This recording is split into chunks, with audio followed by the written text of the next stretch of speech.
ఈ వైన్ షాపులను కూడా రావడం జరిగింది. ఇప్పుడు తెలుసు నాకు, ఎందుకంటే నా పక్కన కూర్చొని నా ఇంట్లో వీడియో తీశారు కాబట్టి. అయితే నేను వాళ్ళతో మాట్లాడే సందర్భంలో మరి ఎవరు తీసిండో నాకు తెలియదు. నేను వాళ్ళు వస్తే నా ఇంట్లో వాళ్లకు ఛాయ్ ఇచ్చి మంచినీళ్ళు ఇచ్చి మర్యాద చేసి నా దగ్గర కూర్చొని పెట్టుకున్నాను. ఏ ఎమ్మెల్యే కూడా కూర్చొని పెట్టుకోడు. నా దగ్గర కూర్చొని పెట్టుకుంటే నేను ఛాయ్ ఇస్తే నా ఛాయల్ని ఇసం పోసిరు, వాళ్ళని ఛాయ్ ఆగిపోయారు. ఇది తీన్మార్ మాలిగాడు చేసిన లెక్క. ఇది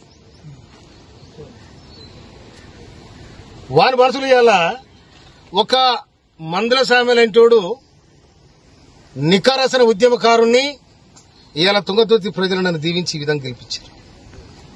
నన్ను డ్యామేజ్ చేయడానికి, నా మీద బ్లాక్ మెయిల్ చేసి నాతో డబ్బు తీసుకోవడానికి టీఆర్ఎస్ తో కుమ్మక్కై నేను లిక్కర్ దందా చేసినా, లేకపోతే మూల దందా చేసినా, ఏం దందా చేస్తా? నేను నా దందంతా ప్రజలతోనే, నా జీవితం ప్రజలతోనే బతికినాను నేను. అందుకోసమని నాతో డబ్బులు లేని నాడు జనము మొన్న ఎన్నికల్లో నాకు సందాలు ఇచ్చి గెలిపించుకున్న ప్రజలు. అటువంటి చిల్లర దందాలు నేను చేయను. కానీ చిల్లరేషాలు వేసి ఇవాళ ఎవడైతే నా మీద వీడియో తీసుండో వాడు పోయి ఇవాళ ఆ తీర్మానం మల్లయ్య స్టూడియోలో కూర్చున్నాడు. మరి అతను చెప్పించినాడు అనుకోవాలా, ఎవరు చెప్పించాడు అనుకోవాలా నేను? అందుకోసం దీన్ని చట్టపరంగా ఇవాళ ఒక దళితుడు, ఒక మాదిగ వ్యక్తి రాష్ట్ర ప్రభుత్వంలో ఉండడం ఇష్టం లేదా? బీసీలు అంటారు, ఎస్సీలు అంటారు, ఎస్టీలు అంటారు, సామాజిక న్యాయం. ఎక్కడ పోయినా సామాజిక న్యాయం ఇదేనా? బ్లాక్ మెయిల్ రాజకీయాలా? సామాజిక న్యాయం ఇదేనా? ఇది కాదు కదా. సమాజం ఏమనుకోవాలి? దమ్ముంటే తుంగతుర్తి గడ్డ మీదరా, తుంగతుర్తి గడ్డ మీదకి వచ్చి ఇవాళ నేను చేసింది నాకు చెప్పాలి. లేకపోతే దీని చట్టపరంగా నేను తప్పకుండా నేను చర్య తీసుకోవడానికి ప్రభుత్వాన్ని విజ్ఞప్తి చేస్తాను. నా ఇంట్లో తిని నా ఇంట్లో ఇష్టం కలిగిపోతే ఇంతకంటే ద్రోహం ఏముంటది?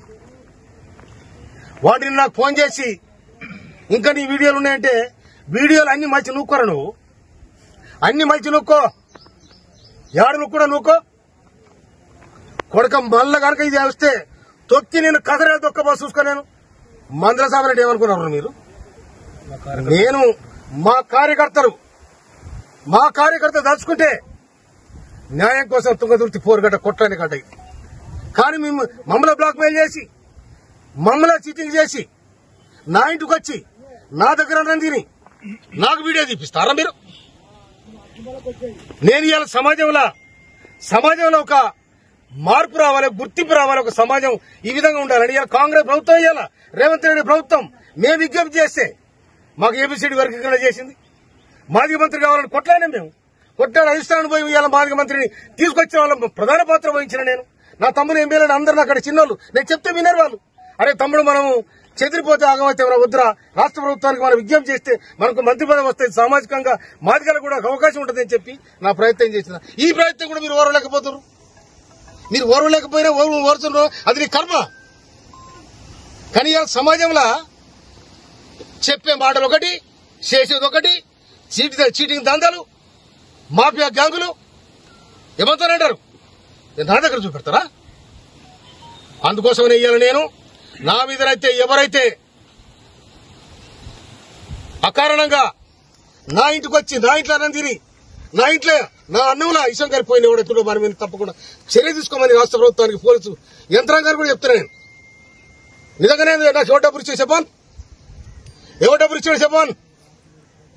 వాళ్ళు వస్తే తప్పకుండా అన్ని వ్యవహారాలు మాట్లాడతాం. ఒక మనిషి ఇంటికి వచ్చినప్పుడు ఉత్తు వచ్చి కూర్చున్నా కూడా ఏం జరుగుతుంది, తుంగతుర్తి ఏం జరుగుతుంది, రాష్ట్రం ఏం జరుగుతుందని మాట్లాడతాం.